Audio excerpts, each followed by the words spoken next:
আর class আছে না ছুটি? ক্লাস আছে কিন্তু ক্লাস করতে ইচ্ছা করতেছে না। তাহলে কি করতে ইচ্ছা করতেছে? ঘুরে বেড়াইতে ইচ্ছা করতেছে। আচ্ছা তুমি তাহলে ঘুরে, আমি যাই। আই মিয়া আসসালামু আলাইকুম, কেমন আছেন সবাই? আপনাদের জনপ্রিয় ধারাবাহিক নাটক সত্যের মৃত্যু নেই দেখে নিশ্চয়ই আপনারা দারুণ উপভোগ করছেন। নাটকের গত পর্বগুলোতে আমরা দেখেছি পারিবারিক টানাপোড়েন আর ষড়যন্ত্রের নানা দিক।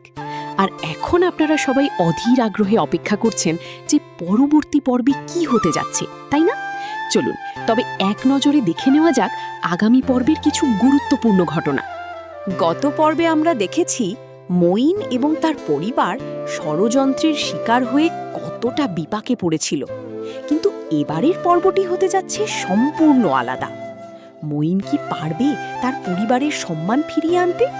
অন্যদিকে আলাউদ্দিনের বাবার যে অশুভ পরিকল্পনা ছিল তা কি শেষ পর্যন্ত সফল হবে, নাকি পরিস্থিতির নাটকীয় পরিবর্তনের মুখে সবাই বাধ্য হবে তাদের মত পরিবর্তন করতে? বিশেষ করে মঈনের জেল থেকে মুক্তির পথ কি আসলেই সুগম হচ্ছে, নাকি নতুন কোনো রহস্য অপেক্ষা করছে তার জন্য? এই পর্বে আপনারা দেখবেন অনেক আবেগঘন কিছু মুহূর্ত। পরিবারে নতুন করে ভুল বোঝাবুঝির অবসান হবে, নাকি বাড়বে দূরত্ব? মঈনের এবং তার পরিবারের সদস্যদের কথোপকথন, রাগ, ক্ষোভ আর মান অভিমান সব মিলিয়ে পর্বটি হয়ে উঠবে অত্যন্ত উপভোগ্য।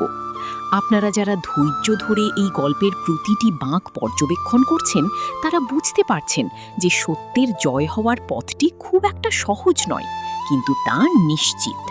তাহলে আর দেরি কেন? পরবর্তী পর্বে কি ঘটে তা দেখার জন্য চোখ রাখুন আমাদের ইউটিউব চ্যানেলে। আগামী পর্বটি মুক্তি পেতে যাচ্ছে ঠিক দুপুর ৩টায়, তাই সবাই প্রস্তুত হয়ে যান। আজকের মতো এখানেই বিদায় নিচ্ছি। আমাদের সাথে থাকার জন্য সবাইকে অসংখ্য ধন্যবাদ।